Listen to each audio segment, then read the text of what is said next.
What is going on, everyone? So it is day 17 of the daily UI design challenge, and the goal for today was to create an email receipt.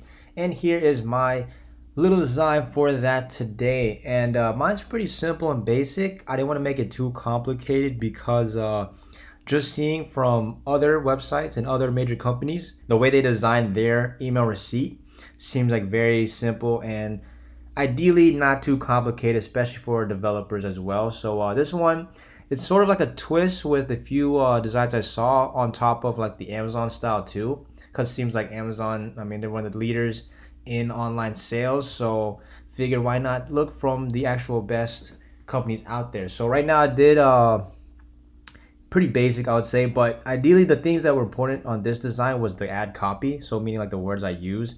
Design overall, I mean, it's pretty general. It has most stuff that you could find on other websites, minus a few details. But ideally, I have like the check mark here, and that one's just pretty simple. It's just a solid fill with this color, and then I used a actually I don't know why I have a stroke. Oh, that's a stroke. My bad. Hold up. Oh yeah, I use it. That's actually the inside. So if I go in here, that's just a P tool or a vector, and then the shadowing, and then here I just copied this off of Amazon. Well, minus the thank you. I put thank you for, and then I just copied the title of the watch picture that I'm used here. And then basically it says your order is confirmed and will arrive on January 8th at 6 p.m. PST. So it's like specifying. So ideally, I mean, they're not going to be 100% accurate, but it just gives you like the latest you should expect your product to arrive.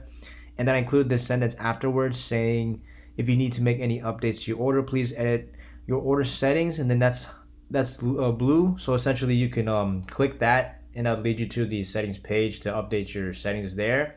And then includes within 24 hours. So ideally I would have included like before it ships, but I mean, just for sake of this design, I didn't put too much, I'd say, detail on that part. But ideally it's like if it ships already, you can't really do much. But order number 2, so it's just like made up numbers, but that's just if they wanted to check the order number and like progress, it's blue as well, so they can click there.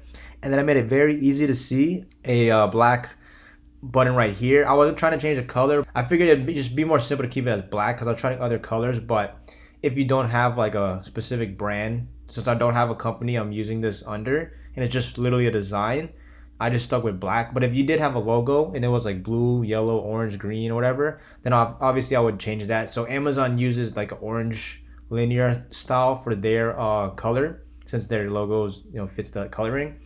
And then just the image, the text, and then Amazon, and I've seen other companies do, they put the 3 dots so that instead of me copying this entire title, it's just like that, so it makes it look a lot cleaner. And then this is just totaling and the text and everything there. So pretty simple, pretty basic, nothing too crazy. But this is my design for today. Fairly simple one, and this completes the video. So if you are new to the channel, I'm essentially documenting myself learning about UX and UI design. So if you did want to follow along, hit that subscribe button. Also, if you want to learn about UX, I'll include a link to a course I took on that. And aside from that, give me a thumbs up, comment down below whether you're learning UX, UI, already know about it. And aside from that, I'll see you in the next video.